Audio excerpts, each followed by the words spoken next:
education. Put your hands together for Exalia Wilson.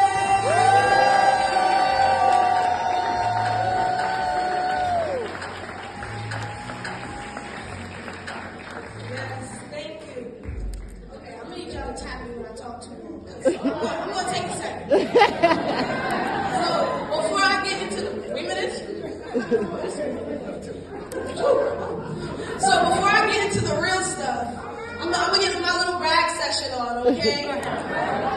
Yes, I'm attending Long Island University Post for music education. I am the president of the NAACP Staten Island Youth Council.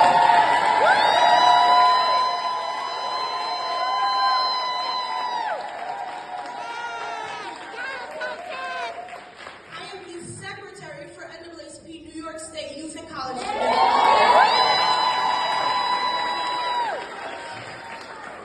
I am the president of my Music Honor Society at my school. I am a member of the International Thespian Society at my school.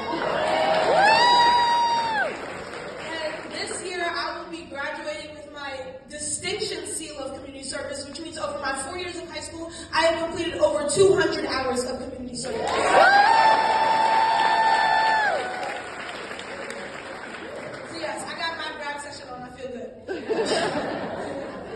But let's talk about the real stuff. Let's talk phenomenal women.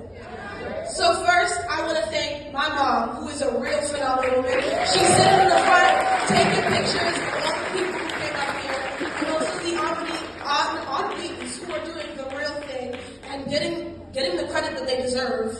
Okay? So I see so many organizations here, but how many of you know that those organizations have youth councils? That's not enough. So I'm going to talk about investing in the youth and how important it is to invest in youth. So first things first, I'm going to talk about how I got here. Miss Garrett, I actually met her at the Staten Island Heritage Parade.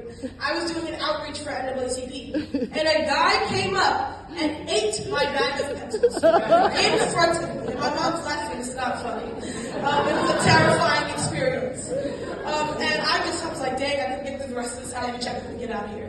And Miss Garrett came up and she was like, oh my gosh, you talk with such poise and such elegance, you need to apply for this scholarship.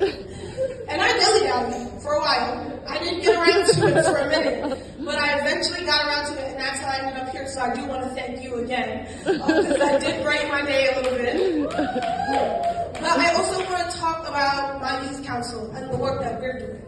We're outside doing the work, doing the outreaches, getting more people involved in community service, getting more people involved in activism, and that's what the youth need to be doing out here today. I know everybody in this room has seen a few kids outside and been like, dang, that's kind of scary.